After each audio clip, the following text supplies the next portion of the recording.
Hello everyone, you're watching Kulay TV. Hi, it's good to be back again, Philippines. Bulong ni Aurora sa sarili, sabay langhap ng pamilyar na hangin, pagkalabas niya ng eroplano. Hindi naging madali para kay Aurora ang magdesisyong bumalik, subalit hindi niya matanggihan ang pakiusap ng kanyang mga magulang. Ika-10 anibersaryo ng pagkamatay ng kanyang yumaong kapatid, kaya kailangan niyang umuwi kahit labag yun sa kanyang loob. Mula sa kumpol ng mga taong nag-aabang sa labas ng arrival area, agad na nahanap ng kanyang mga mata ang pamilyar na tindig. Nakatayo ito katabi ng kanyang mga magulang. Mas matipuno at kahit balangkong emosyon ng mukha nito ay taglay pa rin ang pamilyar na karismang bumasag sa puso ni Aurora noon. Nang magtagpo ang kanilang mga paningin, tipid na tumango si Hermes bago bumulong sa mga magulang niya upang ituro siya sa mga to. Agad namang dumako ang mga mata ng kanyang mga magulang sa kanya at masayang lumapit sa kanya. Aurora! Sabay na lumapit sa kanyang ina't ama. At mahigpit na niyakap ng dalawa ang dalaga na tila ba nais bawiin ng 10 taong pagkakalayo nila. Namiss ka namin, anak! Umiiyak ng wika ng kanyang ina habang hinahaplos ng kanyang pisngi. Namiss ko rin po kayo. Mahinang tugon ni Aurora. Pinilit niyang ngumiti kahit naninikip ang kanyang dibdib. Hindi niya namalayang namuon na rin pala ang luha sa kanyang mga mata. Matapos ang ilang sandali, ay kumalas sila sa yakapan. Doon lamang niya muling na ito ng pansin sa lalaking tahimik na nakatayo sa isang tabi. Suot nito ang simpleng puting polo at itim na slacks. Wala man bakas ang ngiti sa labi, ngunit nanatiling otoridad at kagapuhang minsan niyang naging kahinaan. Welcome home, Aurora. Mababa at kalmadong bati ni Hermes. Napalunok siya bago tipid na tumango. Salamat. Yun lamang ang naging tugon niya. Marami sanang gustong sabihin, maraming tanong na gustong ihagis matapos ang 10 taong hindi nila pagkikita, ngunit tila nalunod ang lahat ng salita sa pagitan nila. Napansin yun ng kanyang ama, kaya agad nitong binasag ang katahimikan. At tara na, baka napagod ka. Mahaba rin ang biyahe mo. Tumango si Aurora at binigay ang maleta sa ama, ngunit mabilis yung inagaw ni Hermes. Ako na. Hindi na nakatanggi pa si Aurora at hinayaan na lamang to. Tahimik lamang niyang pinanood ang lalaki habang inilalagay ang kanyang mga bagahe sa compartment ng sasakyan. Makalipas ang ilang minuto, ay nagsimula na silang bumiyahe pa uwi at si Hermes ang nagmamaneho ng sasakyan. Sa loob ng sasakyan ay ang kanyang mga magulang lamang halos walang tigil sa pagkukwento tungkol sa mga kapitbahay, sa mga pagbabago sa kanilang bayan at sa mga kamag-anak na matagal niya nang hindi nakikita. Paminsan-minsan ay tumutugon si Aurora, ngunit hindi niya maiwasang mapatingin sa rearview mirror. Sa bawat pagkakataong magtama ang kanilang mga mata, ay agad siyang umiiwas. Hindi nagbago. Tahimik pa rin si Hermes tulad noon. Mas lumala nga lang noong nawala ang asawa nito na siyang kapatid niyang si Tanya. Kamusta ang buhay mo sa ibang bansa, iha? Tanong ng kanyang ina. Masaya naman, ma. Actually, nag-aaral ako ulit for my doctoral para mas tumaas ang posisyon ko. I was planning to apply as dean sa university na pinagtuturuan ko. Bakit? Hindi ka na ba masaya sa pagiging professor? I'm happy, ma. It's just that I want to enjoy my life too. Mas magaan ang workloads kapag naging dean ako. Isa pa, may recommendation na rin kasi ako sa may-ari ng university. Kailangan lamang nilang makagraduate ako ng doktoral. Ganun pa? Sus ko, hindi ka ba napapagod mag-aral pa ulit, anak? At saka hindi ka na bumabata. You're already 30 years old. Kailan ka ba mag-aasawa? Napabuntong hininga si Aurora at bahagyang natawa. Ma, kararating ko pa lang. Yan na agad ang tanong ninyo.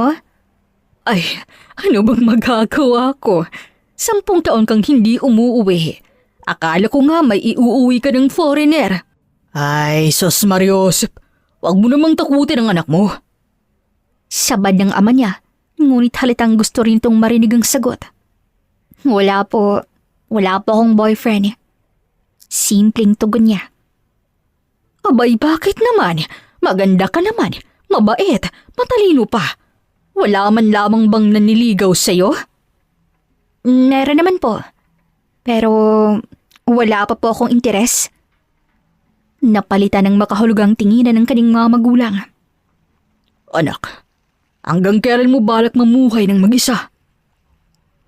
Hindi siya agad nakasagot.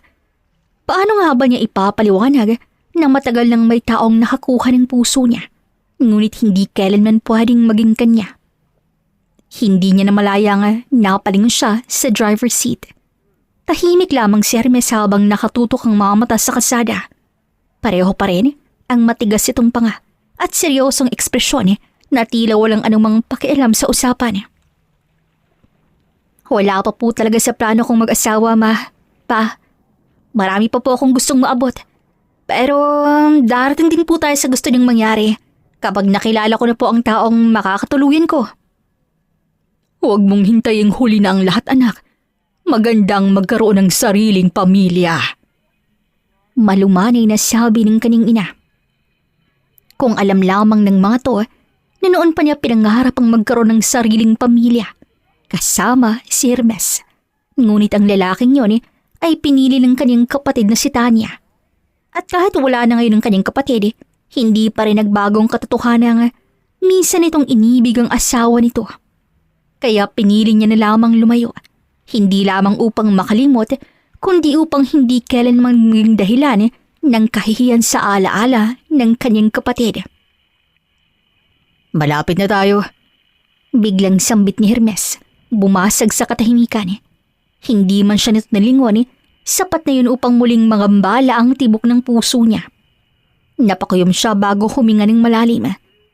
Ilang araw lamang siyang mananatili rito para sa anibersaryo ni Tanya. Pagkatapos noon, aalis na siyang muli. Iyon ang ipinangako niya sa kanyang sarili at wala siyang balak sirain ang pangakong yun. Di nagtagal ay huminto ang sasakyan sa harap ng malaking ancestral house ng pamilya nila Aurora. Huminga siya ng malalim bago tuluyang bumaba ng sasakyan. 10 taon ang lumipas, ngunit tila walang nagbago sa kabahayan. Habang inilalabas ni Hermes ang kanyang mga maleta sa compartment, lumabas naman ang ilang kasambahay na matagal nang naglilingkod sa pamilya. Miss Aurora! Sus Mariosep! Ang laki na ng pinagbago ninyo! Isa-isang lumapit ang mga to upang batiin siya. Welcome back po. Kay Ren, hindi nagbago. Nakangiting tugon naman ni Aurora. Nagbago po kami, ma'am. Kayo lang pong hindi tumatanda. Pabirong sabi ng isa sa mga kasambahay dahilan upang matawa silang lahat. Anak, sa dati mo pa rin kwarto ang gamit mo. Sabi ng kanyang ina. Talaga? Akala ko ginawa na po ninyong guest room. Ay ano ka ba? Hindi namin kayang galawin ang kwarto mo. Umaasa kaming isang araw uuwi ka. Pagpasok niya sa loob, ay agad siyang sinalubong ng malaking larawan ni Tanya at Hermes nung araw ng kanilang kasal. Masayang nakangiti ang kanyang kapatid habang nakayakap sa asawa. Aurora. Bahagya siyang napapitlag nang marinig ang tinig ni Hermes sa kanyang likuran. Paglingon niya ay nakita niyang nakatayo ito sa may gilid ng hagdan. Nasa taas ang mga gamit mo? Salamat. Tumango lamang to bago muling tumalikod. Hindi na siya nito hinintay pang magsalita. Tahimik niya na lamang tong pinanood hanggang sa mawala ito sa kanyang paningin. Pareho pa rin kayo. Mahina ngunit makahulugang sabi ng kanyang ina na nakalapit na pala sa kanya. Napalingon siya rito. Ano pong ibig niyong sabihin? Pareho pa rin kayong nagkakapaan kung paano kakausapin ang isa't isa. Bahagyang kumabog ang dibdib ni Aurora. Matagal lang po talaga kaming hindi nagkita, ma. Hindi na kumibo ang kanyang ina. Ngunit sa paraan ng pagtitig nito sa kanya, tila may mga bagay itong gustong sabihin, ngunit piniling manahimik. Kung ano man ang problema niyong dalawa ng bayaw mo, Kalimutan mo na. Asawa siya ng kapatid mo. Kaya pakitunguhan mo ng maayos. Mabuti siya sa amin ng ama mo. Namatay man ang kapatid mong si Tanya, ay hindi pinabayaan ni Hermes ang mga plantasyon natin. Mas lalo pa niyang pinalago iyon. Kung tutuusin, pwede naman sana siyang mag-asawa ng iba pero hindi niya ginawa. Nagulat siya nang mapagtantong wala pa ring alam ang mga magulang niya sa nangyari noon. Kung sa bagay, abalang mga to sa negosyo nila noon na umabot sa puntong hindi alam ng mga to ang mga nagawa niyang pagkakamali sa relasyon ng kapatid niyang si Tanya at sa asawa nga nitong si Hermes. At bakit nga ba niya hindi ginawa? Nagtatakang tanong ni Aurora. Napatitig sa kaning ina niya bago marahang napabuntong hininga. Hindi ko rin alam, anak. Sandali itong tumingin sa malaking larawan ni Tanya at Hermes. Nung una, akala namin normal lang. Sabi namin baka hindi pa siya handang magmahal ulit na sariwa pang pagkawala ng kapatid mo. Pero lumipas ang 1 taon, naging 5, naging 10. Marami namang nagkakagusto kay Hermes. Talaga? Kusang na itanong ni Aurora. Tumango naman ang kaning ina. Oo, may mga anak ng negosyante, may mga doktor, abogado, pati mga modelong ipinakilala ng mga kaibigan niya. Pero ni isa wala siyang binigyan ng pagkakataon. Kapag tinatanong namin siya kung kailan siya muling mag-aasawa, iisa lamang ang sagot niya. Lagi niyang sinasabi, hindi pa ito ang tamang panahon. At kung sakaling darating daw ang araw na yon, huwag kaming magagalit ng ama mo sa kanya. Bahagyang nanikip ang dibdib ni Aurora. Ang isipin na mag-aasawa ulit to ay parang bumabalik na naman ang sakit na naranasan niya noon. Pinilit niyang ikalma ang sarili dahil wala naman siyang karapatan. Siguro, hindi pa siya handa talaga. Ay, siguro nga. Tahimik silang parehong napatingin sa wedding portrait. Naaalala mo ba kung gaano kamahal ni Hermes ang ate mo? Marahan siyang tumango. Paanong hindi niya maaalala? Siya mismong nakasaksi kung paano ipaglaban ni Hermes si Tanya noon. Kung paano nito tinitingnan ng kapatid niya na para bang ito ng buong mundo nito. At siya, tahimik lamang na nagmamasid mula sa malayo hanggang sa makagawa siya ng isang pagkakamali. Dahilan kung bakit siya nagpakalayo-layo at lumipad pa ibang bansa. O sige na anak, kakauwi mo pa lang, magpahinga ka na muna. At pag nakabawi ka na ng tulog mo, pasasamahan kita kay Hermes para maipasyal ka na niya sa bago nating plantasyon. Alanganin namang tumango si Aurora. Sige po ma. Iniwan niya na ang kaning ina sa sala at nagtungo na sa kaning kwarto. Hindi alam ni Aurora kung ilang oras ang lumipas ng pagpapahinga niya. Nang magising siya'y madilim na ang paligid. Tanging liwanag mula sa malit na lampshade sa gilid ng kama ang nagbibigay ng sinag sa silid. Dahan-dahan siyang kumilos at napahawak sa kanyang ulo. Ay, sakit ng katawan ko. Mahinang reklamo niya. Saglit siyang tumitig sa kisame. Tila sinusubukang alalahanin kung nasan siya. Ay, nasa bahay nga pala ako. Ani yan ang maalala kung nasan siya. Napatingin siya sa orasan sa tabi ng kama. Oh, 2:00 na ng madaling araw? Napabalik ko siya ng upo. Buong araw kong tulog? At nang mapagtanto ang tagal ng pagpapahinga niya, ay saka naman din nagparamdam ang tiyan niya sa gutom. Sa pagod niya ay napahaba na pala ang tulog niya. At ngayon niya naramdaman ang gutom, kaya nag-decide siyang magtungo sa malawak nilang kusina para maghanap ng makakain. Muntik nang mapasigaw si Aurora nang makitang nilaking nakatalikod. Naroba lamang ang suot, pero agad din niyang nakilala kung sino yon. Hello mga kakulay! May nangunguha po ng audio ngayon. Just to remind you, you're listening dito sa Kulay TV channel. Napahawak siya sa kaning dibdib nang bigla siyang lingunin ni Hermes. Kumunot ang noo nito habang isinasara ang refrigerator. Oh, bakit gising ka pa? Baritonong tanong nito. Kakagising ko lang. Nagugutom kasi ako kaya bumaba na ako. Tahimik lang siyang tinitigan ni Hermes bago sumulyap sa mesa. Nandun ang pagkain. Napalingon si Aurora. May mga nakahain nga sa mesa, ngunit natigilan siya ng mapansing. Natatakpan pang mga to. Pasensya na. Hindi ko alam na ganito katagal akong matutulog. Hindi sumagot si Hermes.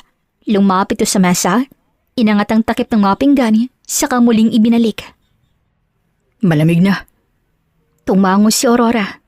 Ayos lang, iinilin ko na lang.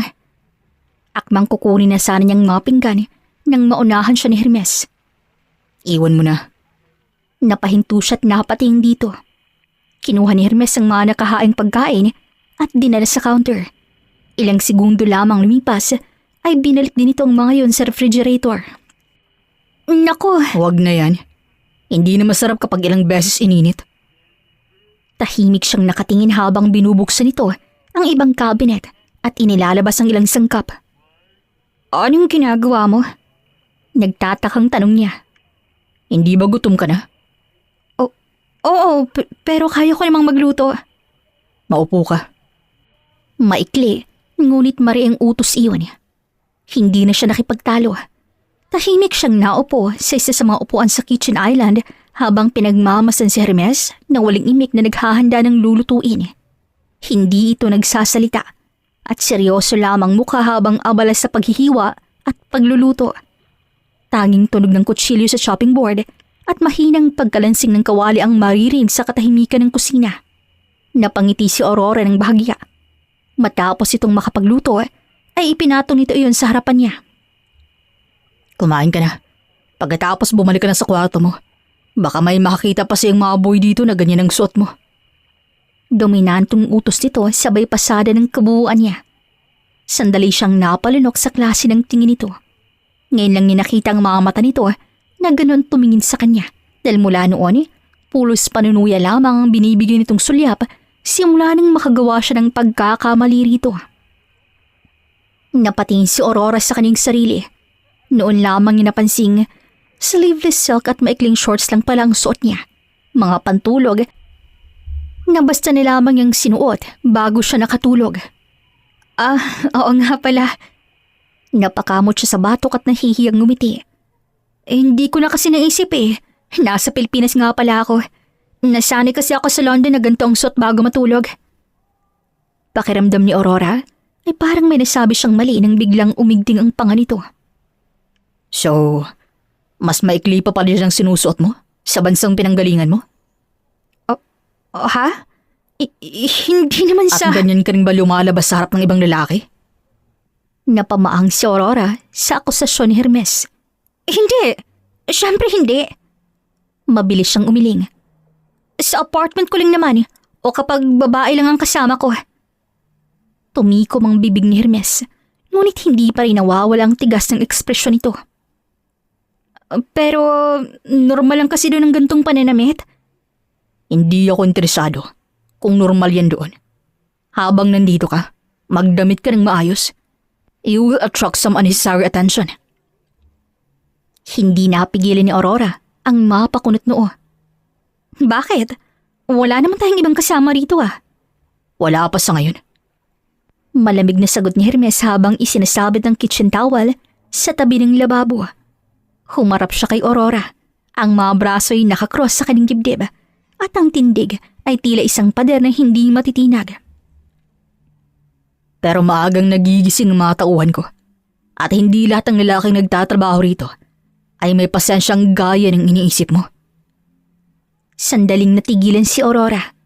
May kung anong pait at bigat sa tono ni Hermes na tila ba may mas malalim pa tong ibig sabihin kaysa sa simpleng paalala sa pananamit. Kumain ka na. Pag-ulit nito, mas manayad na ngayon ngunit naroon pa rin ang otoridad. Tinalikuran siya nito at nagsimulang maglakad palabas ng kusina. Hermes! Tawag niya dahilan upang mapahinto ito ngunit hindi lumingon. Galit ka pa rin ba sa akin? Dahil sa nagawa ko 10 years ago? Huminto ito saglit pero hindi pa rin lumingon. Matagal lang tapos ang bagay na yun. Kalimutan mo na. Isa pa Hindi mo naman na maibabalik pa ang buhay ng anak naming dalawa ni Tanya. At magalit pa ako sa'yo. Pagkatapos sabihin ni Hermes, ay umalis na to. Naiwan namang nakatanaw si Aurora sa likuran ng binata. Kinaumagahan ay hindi na muling nakatulog pa si Aurora at magkakasama silang nag-aalmusal ngayon sa dining area. Sa harapan niya ay naroon si Hermes. Tahimik na nagkakape habang nagbabasa ng dyaryo. Iha, ano bang plano mo ngayon? Bukas pa naman ang handaan para sa death anniversary ni Tanya. May oras ka pang mamasyal muna. Saad ng kanyang ama. Nag-isip saglit si Aurora kung anong mga bagay na na-miss niyang gawin nung kabataan niya sa lugar nila. Gusto ko pong mga bayo papuntang Candelaria Falls. Na-miss kong maligo sa lugar na yon. Abay, magandang ideya yan. Alam mo bang magtungo roon? Baka nakalimutan mo na. Pwede ka namang magpasama kay... Pa, relax. Kaya ko pong mag-isa. Natatandaan ko pa naman po ang daan papunta ron. Sasakay na lang po ako ng kabayo papunta sa Candelaria Falls. Ay, mabuti naman kung ganon. Pa? Ma?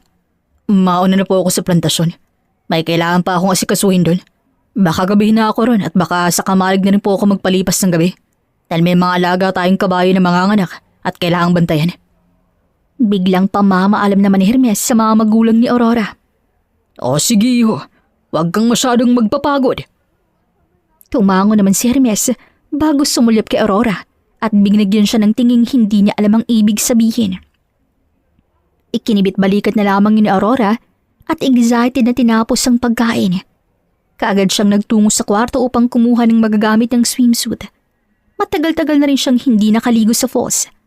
Paano'y palaging dagat ang trip ng makasamahan niyang guro doon sa university. Nang matapos siyang mag-ayos, ay dumiretso siya sa kwadra ng mga kabayo upang mamili ng gagamiting kabayo hanggang sa bigla na lamang may nagsalita sa kanyang likuran. Paglingon niya ay si Hermes pala ang naroon. Masyadong wadang kabayo yan. Hindi mo kakayanin. Akala ko nakaalis ka na papuntang plantasyon.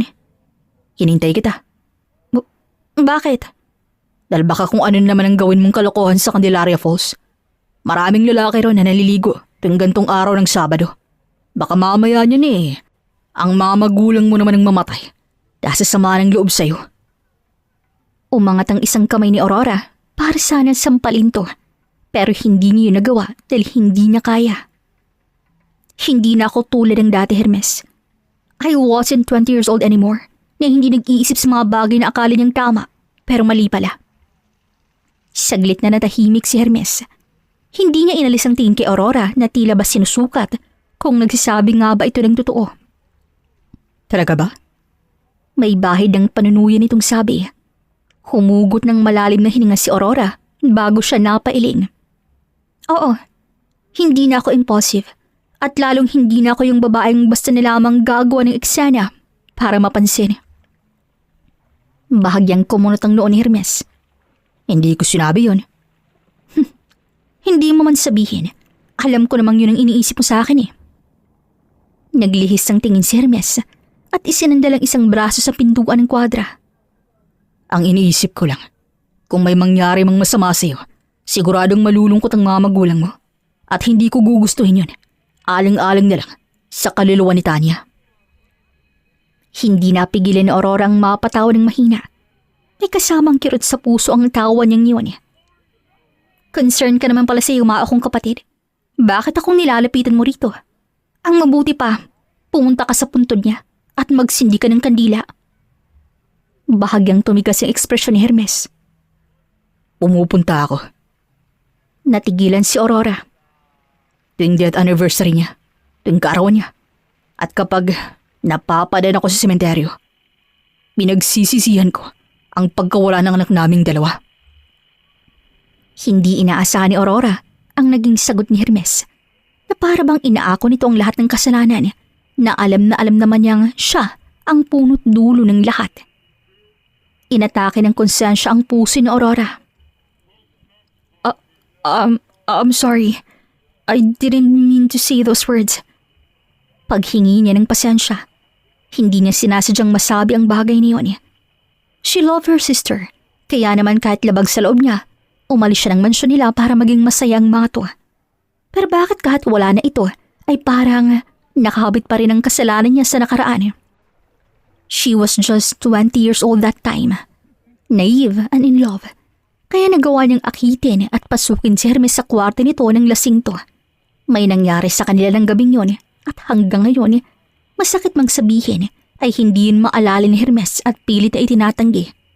Ang alam lamang nito, sinet up niyang lahat para mahuli sila ng kapatid niyang si Tanya sa kama nang walang suot na kahit ano. At yun ang dahilan kaya nakunin din kapatid niya dahil sa kanya. At walang nakakaalam ng bagay na yun kundi silang tatlo lamang. Maging ang mga magulang niya ay walang ideya sa mga nangyayari sa buhay nila. Ilang sandaling katahimikan ang namayani sa pagitan nilang dalawa. Hanggang si Hermes ang unang nagsalita. Hindi ko sinasabing huwag kang pumunta sa Candelaria Falls. Lumapit sa kabayong kanina pa niya pinagmamasdan at marahang hinaplos ang leeg nito. Ang sinasabi ko lang, piliin mo ang kabayong kaya mong kontrolin. Tinanggal ito ang renda ng isang kulay kastanyas na kabayo at iniabot sa kanya. Etong sakyan mo. Si Estrella? Maamo yan. Hindi ka niya ipapahamak. Napangiti si Aurora ng bahagya. Naaalala pa pala niya ako. Hindi kong naaalala niya. Mabait lamang talaga siya kahit kanino. Kaagad niya naglaho ang ngiti sa labi ni Aurora. Ang hilig mo talagang manira ng moment, no? Hindi ako naninira. Itinatama ko lamang iniisip mo. Hindi ka talaga marunong maging sweet, ano? Hindi sumagot si Hermes. Sa halip, yumuko ito at muling hinigpitan ng sinturon ng saddle. Oh, anong ginagawa mo? Maluwag. Kaya ko niyang ayusin yan. Alam ko. Kung alam mo, bakit inaayos mo pa? Dahil mas mabilis kung ako na. Napabuntong hininga ni lamang si Aurora. Kahit kailan talaga, hindi niya maintindihan ng lalaking to.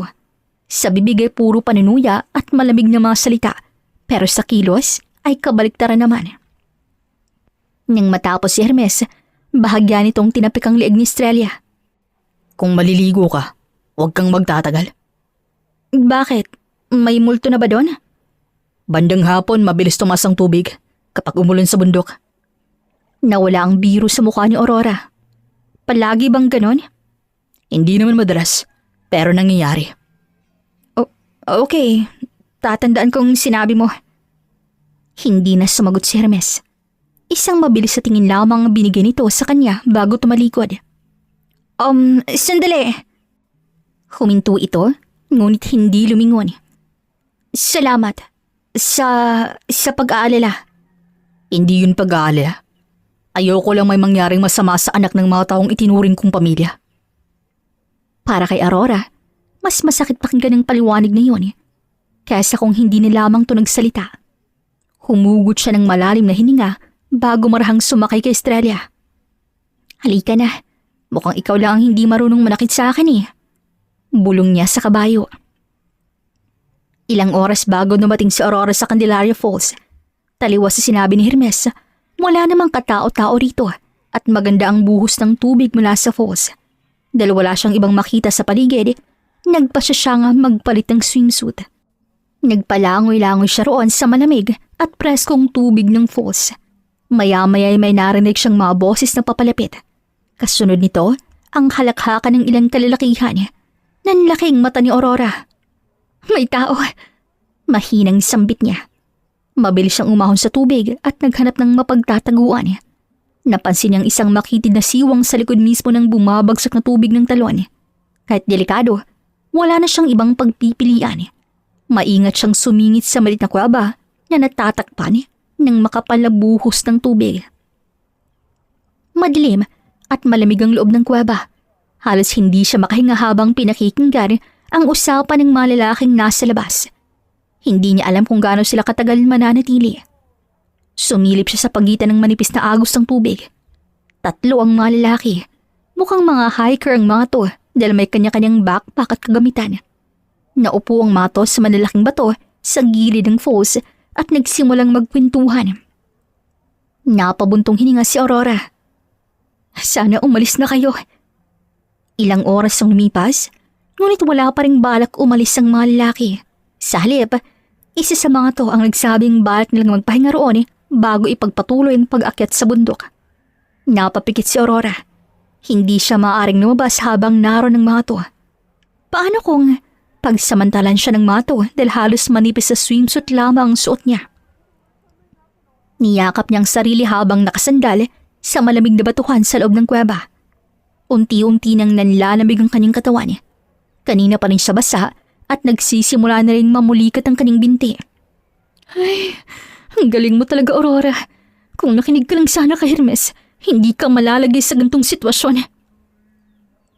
Hanggang sa biglang umugong ang langit at kasunod niyon ay ang pagbuhos ng ulan. Mas lalong na dobleng kamalasan niya nang magtagal ang buhos ng ulan, pero mabuti na lamang at umalis na rin ang mga kalalagihan ng mapagtantong hindi magandang manatili sa falls dahil may posibilidad na tumaas ang tubig. At doon na nalaki ang mga mata ni Aurora nang ma-realize niyang sitwasyon. Tumaas ang tubig hanggang bibig niya at tumataas pa. Hindi pwede. Sinubukan niyang lumangoy pero saka naman siya inatake ng matinding pulikat. Napangiwi siya sa sakit. Pumikit siya habang pilit pinipigilan ng pagluha. Ayaw pa niyang mamatay. Kasabay ng pagragasa ng tubig ay isang malakas na sigaw ang umaalingaw-ngaw mula sa malayo. Aurora! Napadilat siya. Akala niya ay guni-guni lamang yon.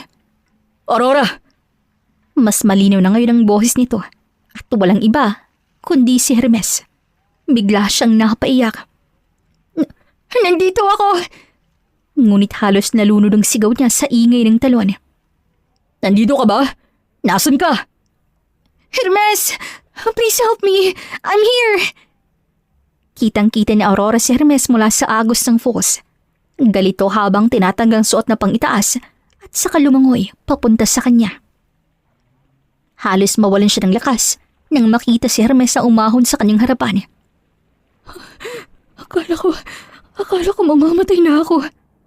You're not dying today, okay? Lumapit agad si Hermes at hinawakan ng magkabilang balikat niya. Tumingin ka sa akin. Nanginginig na tumango si Aurora. Kaya mo pa bang lumangoy? Lagpas tao ng lalim. I can't. Pinupulikat ako. Mariing nawapikit si Hermes bago muling tumingin sa kanya. Makinig ka sa akin, Aurora. Kailangan nating makalabas dito sa kuweba. At kapag sinabi kong sumisid tayo, huwag kang kakawala sa akin. Okay. Humugot ng malalim na hininga si Hermes. Ready? Halos hindi makita ni Aurora ang daraanan dahil sa rumaragas ang tubig. Pilit niyang sinasabay ng bawat paghila ni Hermes, ngunit muli siyang inatake ng matinding pulikat. Napabitaw ang isang kamay niya at namilipit ang mukha niya sa sakit. Mabilis na naubos ang hangin sa kanyang baga at mukhang naramdaman ni Hermes ang panik niya sa ilalim ng tubig kaya hiniri siya nito at maring hinalikan sa labi upang bigyan ng hangin. Napadilat si Aurora sa gulat dahil hindi niya inaasahang gagawin nito iyon upang iligtas lamang siya. Hanggang sasabay silang umangat sa ibabaw ng tubig. Malakas na napasinghap si Aurora bago sunod-sunod na napaubo. Halos mawalan siya ng malay habang pili siyang iniahon ni Hermes sa isang malaking batong nakausli sa gilid ng talon. Pagkapit niya sa bato, agad siyang hinila ni Hermes pataas hanggang tuluyin silang makaalis sa rumaragas ang tubig. Pareho silang hingal na hingal. Nanlalambot ang buong katawan ni Aurora kaya hindi niya na napigilan ng sariling mapaupo. Nanginginig ang kanyang mga kamay habang yakap-yakap ang sarili. Lumuhod si Hermes sa harapan niya at agad siyang sinuri kung may sugat. Are you hurt? Paus nitong tanong. Umingin lamang si Aurora bago tuluyang napaiyak. Hindi niya na napigilan ng sarili. Yumakap siya ng mahigpit kay Hermes habang mahigpit din siyang ginantihan ito ng yakap. I'm sorry. Akala ko katapusan ko na. Dapat nakinig ako sa bilin mo eh. It's okay. You're safe now. Andito lang ako. Naramdaman ni Aurora ang paghigpit ni Hermes ng yakap sa kanya na para bang natakot din to sa nangyari sa kanya.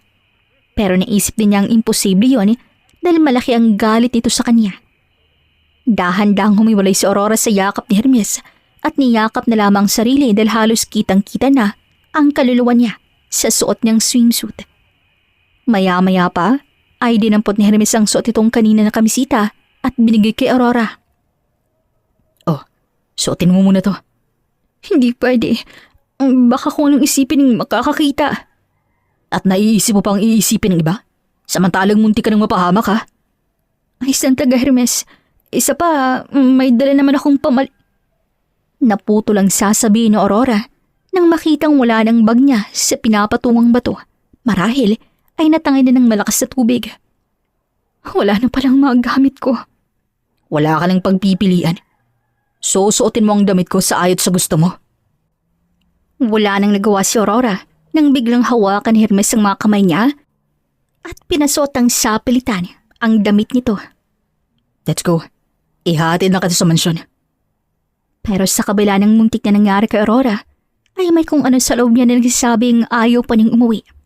Gusto pa niyang makasama si Hermes habang maayos pang pakikitungo nito sa kanya.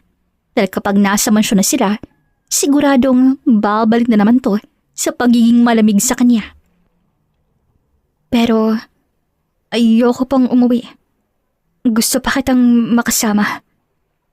Napatigil si Aurora nang mapagtanto ang sarili niyang sinabi. Nanlaki ang kanyang mga mata. Mabilis siyang iniwas ang tingin at napakagat sa sariling labi. I mean, hindi sa ganon. Ang ibig ko lang sabihin, gusto ko munang magpahinga bago tayo bumalik. Tahimik lamang si Hermes. Hindi ito nagsalita kaagad. Humugot ito ng malalim na hininga. Aurora, do you even realize what almost happened to you? Kung nahuli pa ako ng ilang minuto. Napapikit to at mariing napakuyumang kamao. Baka hindi na kita naabutan. I know. No, you don't. I warned you because I know this place could be dangerous. Hindi kita pinagsasabihan para husgahan o kontrolin ka. Doon na tumitig si Aurora kay Hermes. Ano palang dahilan mo kung ganun? I was trying to protect you. Parang biglang huminto ang mundo ni Aurora sa sinabing nito. Never in her life na sasabihin ni Hermes sa kanya dahil noon ay halos isumpa na siya nito sa nagawa ng kasalanan. Hindi tuloy napigilan ni Aurora ang matawa. Protect me? Hindi ba't galit ka sa akin? Galit ako. Hindi ko naman tinatanggi yun eh. Pero hindi ibig sabihin nun na hahayaan kitang mapahamak. Pero hindi pa rin na mababago ang katotohanan ako pa rin ang taong kinamumuhian mo. Bakit mo pa ako niligtas? Bakit hindi mo nalang ko hinayaan? Baka mas mabuti pa yun. Para mawala na rin ang taong dahilan kung bakit nawalang anak yung dalawa ni Tanya. Huwag mo nang uulitin ang sinabi mong yun. Bakit? Hindi ba't yun naman talagang totoo? You think I wanted you to die, ha? Hindi ba? Mas madali naman yun, di ba? Para wala ka nang kailangang makita na paalala ng lahat ng nawala sa'yo. Sandaling natahimik si Hermes pagkatapos ay mas lumapit sa kanya. Stop talking. Like you know what I feel. Then tell me. Biglang tumaas ang boses ni Aurora. Sabay na mo ang luha sa kanyang mga mata. Talaga hanggang ngayon, ramdam na ramdam ko pa rin na parang kasalanan ko lahat. Hindi sumagot si Hermes na mas lalong nagpasiglab sa puso ni Aurora na matagal niyang kinimkim sa loob ng 10 taon. Enough, Aurora. Hindi. Matagal akong nanahimik at ito ang tamang oras para sabihin ko sa iyo ang lahat ng saloobin ko. Alam kong sukang-suka ka na nandito ako ngayon sa harapan mo. Aurora, please. Hindi. Hindi pa ako tapos. Ano? Sabihin mo na. Sabihin mong sana ako na lang namatay. Sabihin mong sana hindi mo na lang ako iniligtas kanina. Sinabing tama na, Aurora. Damn it. Nagulat si Aurora nang marahan siya itong tinulak dahilan para mapaatras siya. Huwag mong ipagpilitan na parang alam mo ang gusto kong mangyari. Akong gusto kitang mawala. Hindi sana ako halos mabaliw kakahanap sa'yo kanina. Pareho silang natigilan. Pareho silang hindi makapagsalita matapos sabihin ni Hermes. Hanggang si ito ang unang bumasag ng katahimikan. Halika na. Kung ayaw mo pang umuwi, bahala ka na. Saad ni Hermes pagkatapos ay nauna na nga itong maglakad. Sa huli ay mas pinili lamang ni Aurora ang sumunod kay Hermes. Pagbalik sa mansyon ay gulat na gulat ang kanyang ina sa itsura niya. Sinabi naman ni Hermes ang totoong nangyari at hindi na nagtanong pang muli ang kaning mga magulang. Ilang linggo ding hindi nagpakita sa kanya si Hermes dahil lagi lamang tong nasa plantasyon. Pero may pakiramdam si Aurora na iniiwasan siya nito. At dahil din sa nangyaring insidente sa falls, ay mas pinili na lamang ni Aurorang manatili sa mansyon at pagkaabalahan ng mga bulaklak sa hardin nila. Habang nagpipita siya ng mga bulaklak para sana ilagay sa vase niya sa kwarto, ay biglang nag-ring ang cellphone niya. Sinagot niya iyon. "Hello, mahal. I missed you. How are you?" Nagliwanag ang mukha niya nang makita ang pangalan sa screen. Isang masayang boses ng bata ang agad niyang narinig sa kabilang linya. "Mommy! I miss you too!" Napangiti si Aurora. "I've been good. Ikaw, mabait ka ba kay Uncle Ricky mo?" "Yes po, hindi po ako makulit." "Talaga lang ha, sigurado ka?" "Promise, Mommy." "Kailan ka po uuwi? Sabi po ni Uncle Ricky, matagal ka po dyan." "Konting tiis lang, baby. May kailangan akong gawin dito. Pagkatapos, uuwi na ako. I love you very much." Hindi na malayo ni Aurora na habang nakataligod siya, ay naroon si Hermes, nakadarating lamang at narinig nito ang huling sinabi niya. Kailan ka pa nagkaroon ng boyfriend? Ang sabi mo sa parents mo, walang naniligaw sa'yo. Untag ni Hermes na kinagulat ni Aurora, kaya naman kahit nasa kabilang linya pa ang kaning anak, ay pinatay niya na yun. "At kailan ka pang natutong makinig sa usapan ng iba?" Nagulat si Aurora nang lumapit si Hermes sa kanya, suot ang madilim na ekspresyon ng muka. Wala kang karapatang magmahal ng ibang lalaki. Hindi kahit kailan, Aurora. "Excuse me? Hindi pa ba malinong sinabi ko, ha? At sino ka para pagbawalin ako? Asawa ba kita? Nobyo? O may karapatan ka na bang diktahan kung sinong mamahalin ko?" Nanigas ang panga ni Hermes. "At ano naman kung boyfriend ko nga ang kausap ko? Anong gagawin mo? Sasaktan mo ako, ganun ba?" At sa halip na sumagot, mas lumalamang tingin nito kay Aurora. Parang pilit pinipigil ang kung anong sasabog sa kaning loob. Don't test me. "Or what?" Taas noo pa rin na Aurora kahit nanginginig na ang boses niya. "Hindi na ako natatakot sa'yo. Kaya na kitang harapin kahit pa ikaw ang lalaking minahal ko dati. Dati yun, hindi na ngayon." Pagsisinungaling niya. Subalit nagulat na lamang siya na parang naging mabagsik ang reaksyon ni Hermes. Pagkatapos ay bigla na lamang siyang binuhat at dinala sa bodega ng mansyon. "Hermes, bitahon mo ako!" Ngunit hindi siya nito binitawan. Sa halip ay hinila siya nito palapit. Napasingap si Aurora ng halos isang dangkal na lamang ang pagitan ng kanilang mga mukha. Hindi mo alam kung gaano kahirap pigilan to. Sa loob ng 10 taon, hindi ako naghintay sa'yo para lamang marinig sa bibig mo na may iba ka na. Saglit namang natigagal si Aurora sa sinabi nitong yun. May kung anong paru-parong nagbuni sa kaibuturan niya dahil sa narinig. "Hindi ako naniniwala sa'yo. You despise me. You hated me to death." Hindi na nga niya natapos ang litanya niya nang bulasan ni Hermes ang bibig niya gamit ang bibig nito. Sinubukan niya itong itulak pero hindi yun gumana, kaya pinagsusuntok na lamang niya ang balikat nito pero wala rin yung nagawa. Sa huli, napasuko siya at unti-unting tumugon. Sa pangalawang pagkakataon, ngayon ang ulit naranasin na Aurora ang init ng mga kamay nito sa kaning katawan. Tila naglaho ang lahat ng mga hinanakit na sinabi niya kanina kay Hermes. Naramdaman niyang isang kamay ni Hermes. "Hermes, pag-isipan mo mabuti ang lahat bago mo gawin ang hindi mo naman talaga gusto." Saad ni Aurora sa kabila ng ginagawa ni Hermes. At sinong nagsabing hindi ko to gusto, ha? Hindi mo alam ang mga pagtitiis ko para lang pigilan ang nararamdaman ko sa'yo sa loob ng 10 taon. Dahil bawal pa at hindi pa tama. Pero ngayon nandito ka na ulit, hindi ko na hahayaang makawala ka pa. Nakita na lamang nilang isa't isa at dinadama ang bawat isa. Pareho silang pagod nang matapos ang namagitan sa kanila. "Ano na naman tong mali kong nagawa?" Mahinang tanong ni Aurora sa kanyang sarili, halos pabulong. Ngayon lamang nagsing-in sa kanyang lahat. I will marry you, Aurora. Sabihin mo lang kung kailan at saan. Saad ni Hermes. Anong sabi mo? Mahina niyang tanong, hindi makapaniwala. Hindi nagbago ang tingin ni Hermes. Seryoso, diretso, at walang halong biro. Marry me. Hindi mo pwedeng sabihin niya na parang hindi tayo huhusgahan ng mga tao. I don't care. Ano to, Hermes? Guilt? Responsibilidad? O dahil sa nangyari kanina? Mahal kita, Aurora. Noon, ngayon, at kailanman. At mali pa rin hanggang ngayon sa tingin ng iba. Wala na akong pakialam pa. Gustong lumobo ng puso ni Aurora sa sobrang saya ng mga nangyayari sa kanya. Pero pakiramdam niya, mali pa rin at bawal dahil asawa to ng kapatid niya. Isa pa'y siguradong hindi tatanggapin ng mga magulang niya kung sakaling maging sila ni Hermes. Natatakot ako, Hermes. Hinigit siya ni Hermes at hinalikan sa noo. Hindi mo kailangang matakot.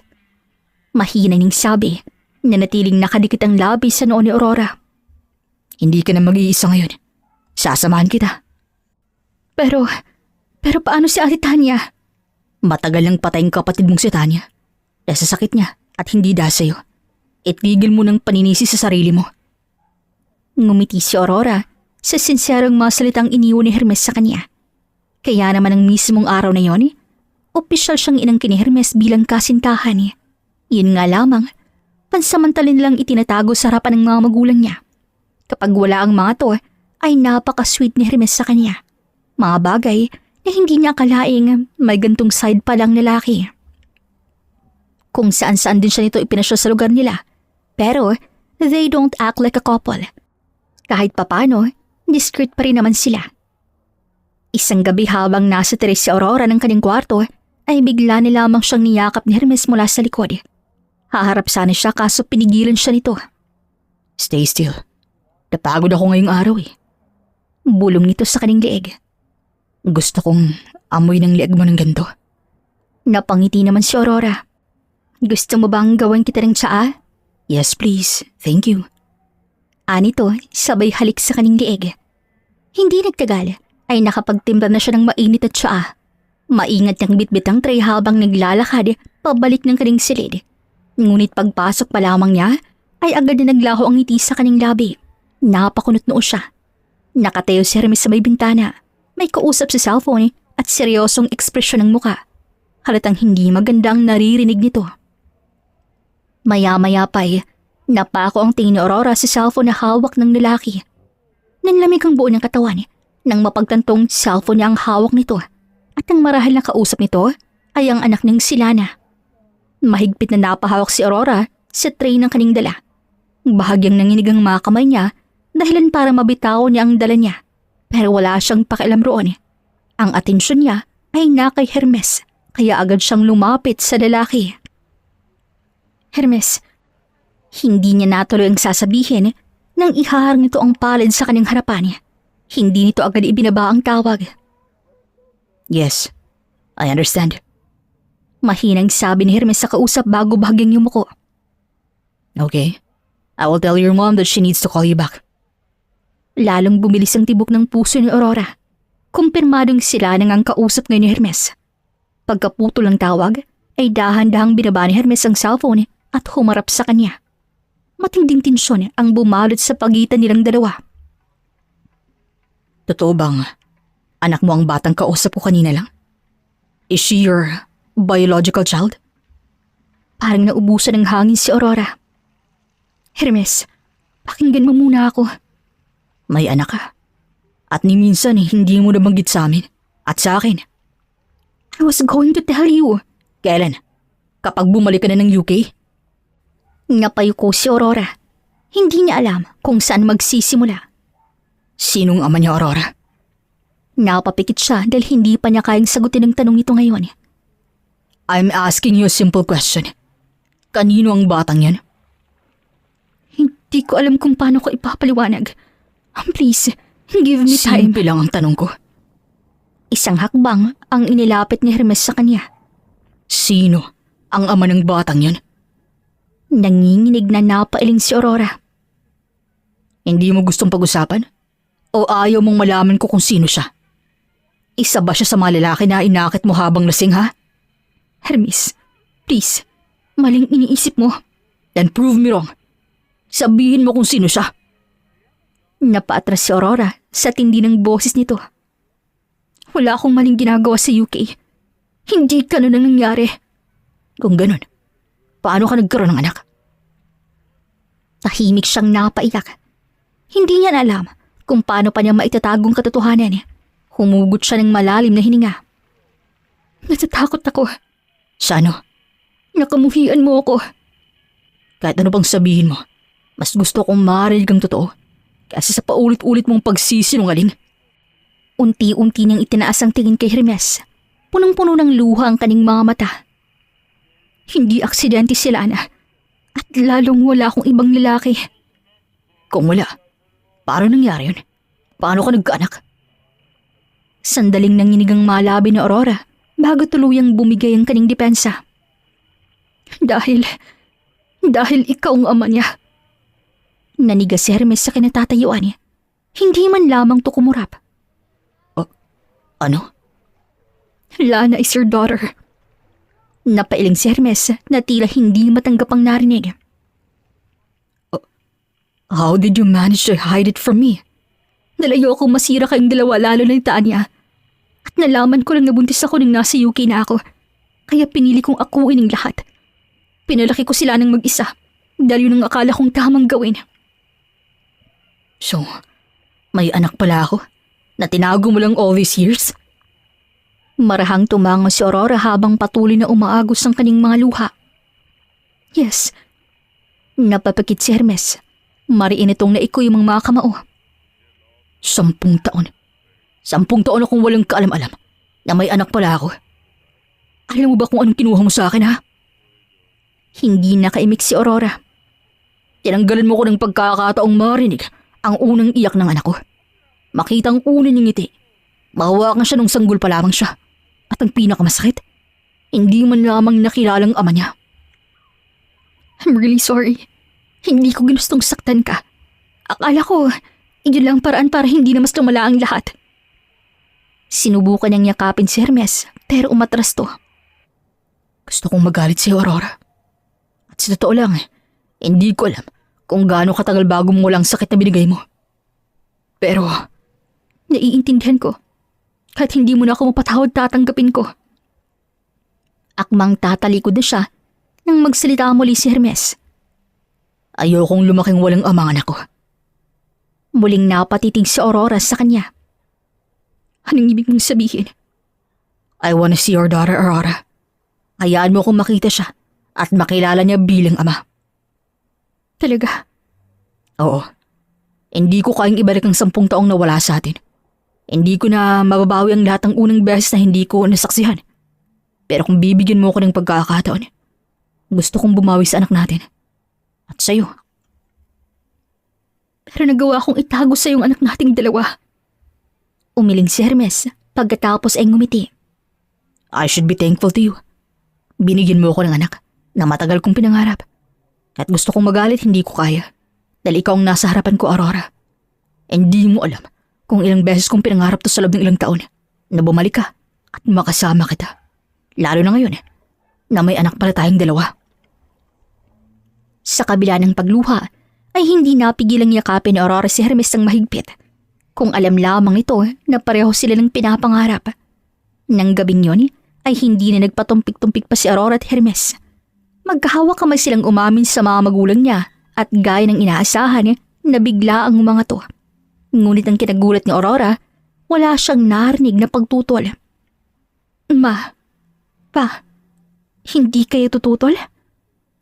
Napabuntong hiningang kaning ina bago ngumiti. 10 years, Aurora. Sa loob ng 10 taon, alam kong si Hermes lamang ang minahal mo. Saglit itong tumingin sa asawa bago muling ibinilik ang tingin sa anak. Nabasa ko ang diary mo noon. Doon ko nalaman ang lahat ng nararamdaman mo. Hindi kita tinanong dahil hinintay kong ikaw mismo magsabi sa amin kapag handa ka na. I'm sorry, Ma. Sorry kung hindi ko sinabi sa mga pinagdaanan ko. Niyakap siya ng kaning ina. It's okay. As long as maayos mong napalaking apo ko, okay na sa amin yun ng papa mo. Tumango naman ang kanyang ama at lumapit kay Hermes. Alagaan mo sila. Alam kong minahal mo si Tanya. Pero mas mahalin mo na ngayon ang bago mong pamilya dahil yun ang dapat. Opo pa. Hindi ko po sasayang ang pagkakataong binigyan niyo po sa akin. Nag-iyakan tuloy sila ng wala sa oras, pero kahit ganun, punong-puno ng saya ang puso ni Aurora. Matapos yun, ay nagtungo naman sila sa punto ng kanyang kapatid kasama si Hermes. Nagtirik sila ng kandila at humingi ng tawad at permiso rito. 3 araw lumipas, pinanood ni Aurora si Hermes na nooy nakaupo at hindi mapakali sa upuan nito. Ngayong araw, nang dating ng anak niyang sila na galing sa UK, ang kasama nito ay ang matalik niyang kaibigang si Ricky. Kinakabahan ka? Napahawak si Hermes sa batok. Ngayon lang ako kinabahan ng ganito sa tanang buhay ko. Huwag kang mag-alala. Mabait na bata si Lana. Ilang minuto pang lumipas nang marinig nila ang busina ng sasakyan. Agad na tumayo si Hermes. Bumukas ang pinto ng mansyon at masayang tumakbo paloob ang isang 8 taong gulang na batang babae. Mommy! Ngumiti si Aurora at masayang sinalubong ang anak. Kasama nito ang best friend niyang si Ricky. Hi baby! Niyakap siya ni Lana bago napansin ng lalaking nakatayo sa likuran ng kanyang ina. Mommy, who is he? Huminga ng malalim si Aurora bago marahang lumuhod sa harapan ng anak. Lana, may gusto sana akong ipakilala sa'yo. Di ba sabi mo dati gusto mong makilala ang daddy mo? Ang sabi ko naman busy lang siya sa trabaho. Pero ngayon, hindi na. He wanted to see you, anak. Siyang daddy mo. Namilog ang mga mata ni Lana. Daddy ko? Tumango si Aurora habang pinipigilan ang pagluha. Dahan-dahang lumapit si Hermes at lumuhod din upang magpantay ang kanilang mga mata. Hello baby girl. Ako si Hermes. I'm your dad. Hindi agad nagsalita si Lana. Pinagmasdan muna nito ang mukha ni Hermes na para bang may hinahanap na pamilyar. Mommy, siya po ba talaga ang daddy ko? Oo anak, matagal lamang kayong hindi nagkita. Napangiti si Hermes kahit nanggigilid ang luha. I'm sorry kung ngayon lang tayo nagkita. Pero kung papayagan mo, gusto kong bumawi. Gusto kong makilala ka at maging daddy na dapat noon pa man ay kasama mo. Tahimik na lumapit si Lana sa kanyang ama. Saglit nitong hinawakan ng kamay ni Hermes bago itong ngumiti. Pwede po ba kitang tawaging daddy? Tumango si Hermes habang tuluyan ng pumatak ang mga luha sa kanyang mga mata. Of course anak, masaya akong marinig yun. Ngumiti naman si Lana at kusa ng yumakap. Mahigpitong niyakap pabalik ni Hermes. Tila ayaw ng pakawalan ng anak ng 10 taon nitong nakapiling. Sunod namang pinagkakaguluhan ng mga magulang ni Aurora ang anak niyang si Lana. Tuwang-tuwa ang mga to. Pagkatapos ng masayang pagkikita, ay napangiti ni lamang si Aurora habang pinapanood ang kanyang mag-ama sa hatin. Masaya ang mga tong naglalaro roon hanggang sa mapatingin ang mato sa kanya. Daddy, bilisan mo! Ang bilis naman ng prinsesa ko. Maya-maya napansyon siya ni Hermes. Nagkatingin sila. Pareho silang napangiti. Bigla namang tumakbo si Lana papunta kay Aurora. Mommy! Ano yun, baby? Hinila siya ni Lana palapit kay Hermes. Daddy said he wants to marry you. Napasingap si Aurora at napating kay Hermes. Napakamo to sa batok at bahagyang natawa. Ay, mukhang naunahan na yata ako ng anak natin ah. Lumapit si Hermes hanggang sa halos magkatapat na sila. Pero, totoo ang sinabi ni Lana? Seryoso nitong sabi habang marang hinawakan ang mga kamay ni Aurora. Magpakasal na tayo. Ayokong sayangin pa ang mga susunod na taon na hindi ka naging opisyal na sa akin. Say yes, Mommy! Say yes! Tumatalong kumbinsi ni Lana sa kanya. Our baby girl said yes. Sino ako para tumanggi? Saan naman ni Aurora? Malawak na napangiti si Hermes pagkatapos ay hinalikan siya sa labi. I love you, Aurora. I love you to Hermes. And I love both my mommy and daddy. Masayang sabad ang anak nilang si Lana. Sunod na namayani ay ang masasayang tawanan ng kanilang pamilya sa hardin ng mansyon. The end. Sana po'y nagustuhan ninyo ang kwento ng pag-ibig ni Aurora at Hermes. Maraming salamat po sa inyong pakikinig at hanggang sa susunod na kwento dito lamang sa Kulay TV. Daghang salamat and amping.